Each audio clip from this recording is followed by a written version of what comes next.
रामचरितमानस के अरण्यकांड में ऋषि शरभंग की कथा बहुत ही मर्मस्पर्शी और भक्ति से भरी हुई है।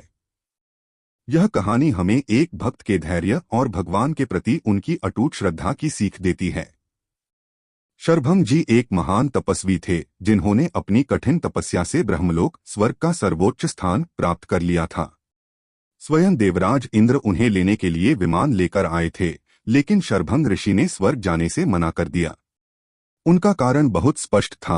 उन्हें पता चला था कि भगवान श्री राम वनवास के दौरान दंडकारण्य आने वाले हैं। वे अपने आराध्य के साक्षात दर्शन किए बिना शरीर त्यागना नहीं चाहते थे। उनके लिए भगवान का दर्शन स्वर्ग के सुख से कहीं बढ़कर था।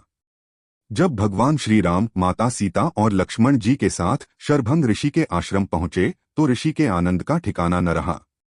उन्होंने भगवान का भव्य स्वागत किया और अपनी आंखों से उनके स्वरूप को जी भरकर निहारा। ऋषि ने राम जी से कहा, हे नाथ, मैं आपके दर्शनों की प्रतीक्षा में ही अब तक टिका हुआ था। अब मेरी तपस्या सफल हुई। भगवान के दर्शन करने के बाद शरभंग ऋषि ने उनके सामने ही अपना शरीर त्यागने का निर्णय लिया। उन्होंने चिता सजाई और श्री राम के चरणों का ध्यान करते हुए योगाग्नि योग की शक्ति से उत्पन्न अग्नि द्वारा अपने नश्वर शरीर को जला दिया। जब उनका वृद्ध शरीर जल गया तो वे उस अग्नि से एक दिव्य युवा और तेजस्वी रूप धारण कर बाहर निकले। भगवान की कृपा से उन्हें वह परम पद प्राप्त हुआ जो बड़े बड़े ऋषियों को भी दुर्लभ है। शरभंग कथा का महत्व। अनन्य भक्ति।